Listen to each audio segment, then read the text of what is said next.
무릎 관절염은 무릎 관절의 연골이 점차 닳아 없어지면서 관절 내 뼈들이 서로 마찰을 일으켜 통증과 부종을 유발하는 질환입니다. 환자분들께서 몇 가지 생활 습관만 잘 교정해 주신다면 관절염 예방에 큰 효과를 볼 수 있습니다.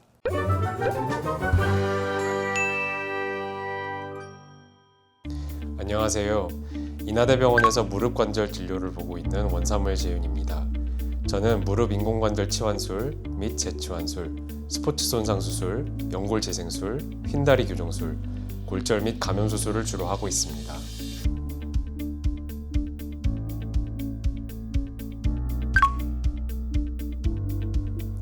무릎 관절염은 무릎 관절의 연골이 점차 닳아 없어지면서 관절 내 뼈들이 서로 마찰을 일으켜 통증과 부종을 유발하는 질환입니다.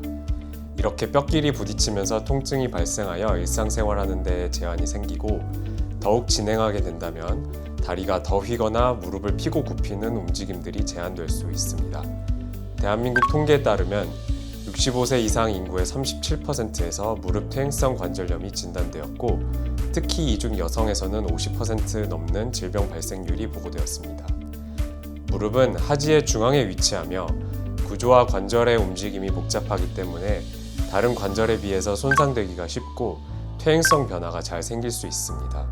시간이 지남에 따라서 점차 진행되는 경향이 있지만 환자분들께서 이 질병에 대해서 충분하게 이해를 하셔서 잘 관리하시고 적절한 비수술적 치료를 병행하시면 진행을 늦추고 증상을 완화하면서 충분히 잘 지내실 수 있습니다.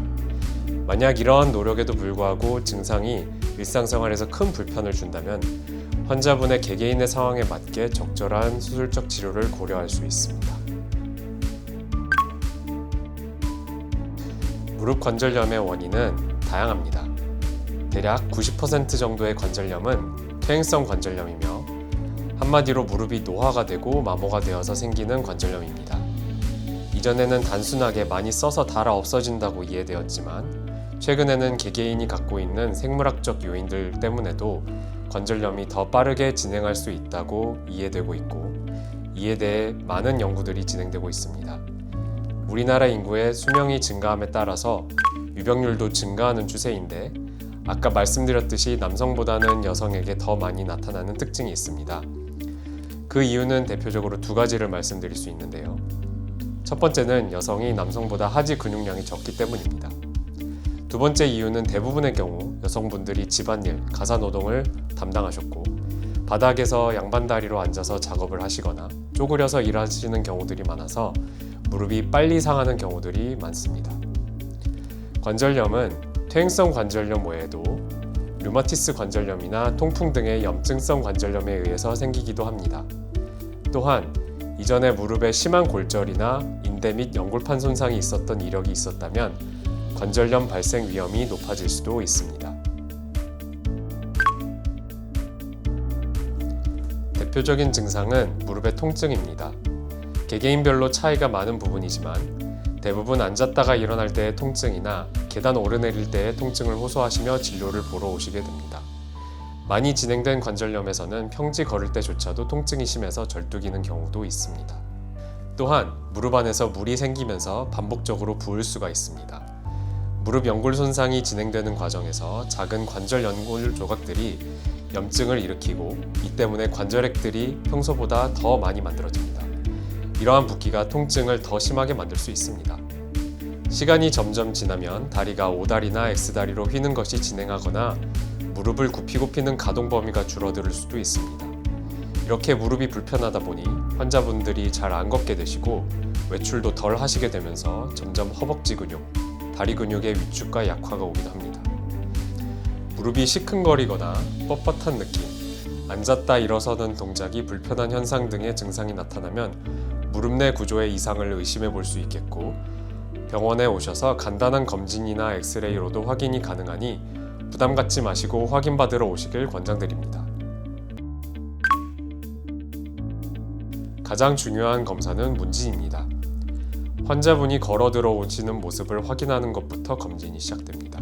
환자가 호소하시는 통증 부위와 신체 검진을 통해서 무릎에 관절염인지 아니면 무릎에 다른 문제가 있는지 확인합니다. 다음 중요한 것은 엑스레이 검사입니다. 엑스레이 검사는 뼈를 보는 검사이고 저렴한 가격으로 많은 정보들을 얻을 수 있는 아주 효율적인 검사입니다.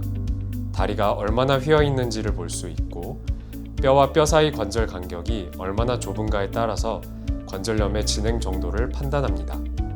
어떤 경우에는 진단 과정에서 MRI 검사가 필요하기도 합니다. MRI는 엑스레이에서 보이지 않는 연골이나 반월상 연골판 같은 뼈가 아닌 나머지 조직들을 정밀하게 볼 수 있는 검사입니다. 만약 환자분께서 호소하시는 증상에 비해서 엑스레이 소견이 심하지 않거나 무릎 내 연골판이나 인대 손상 등이 의심되는 경우에만 MRI를 권유드리게 됩니다. 환자분들께서 몇 가지 생활 습관만 잘 교정해 주신다면 관절염 예방에 큰 효과를 볼 수 있습니다. 첫 번째로 쪼그려 앉기와 양반다리를 하는 것이 안 좋습니다. 이러한 자세를 반복적으로 하시는 분들은 젊은 나이에서도 무릎에 문제가 생겨서 진료를 보러 오시는 분들이 많습니다.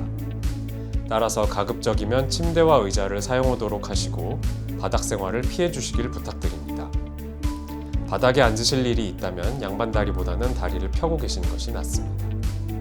두 번째로는 꾸준한 비만 관리를 하는 것이 좋습니다. 무릎은 체중의 75에서 90%가 실리기 때문에 관절염이 취약합니다.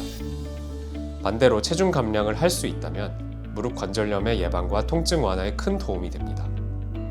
1kg를 뺀다면 대략 3kg 정도의 하중이 무릎에서 감해지기 때문에 대단한 다이어트를 안 하셔도 좋으니 1-2kg 정도만 감량하셔도 무릎 통증의 호전을 기대할 수 있습니다.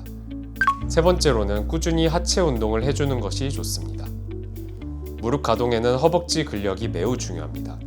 뿐만 아니라 엉덩이 근력도 하체 근육 역학에 중요하게 작용하므로 하체 전반적으로 근육이 부실해지지 않도록 운동을 규칙적으로 해주시는 것이 좋습니다.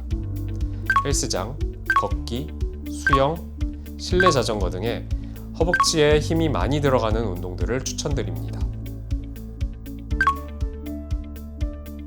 치료는 크게 비수술적 치료와 수술적 치료로 나눌 수 있습니다.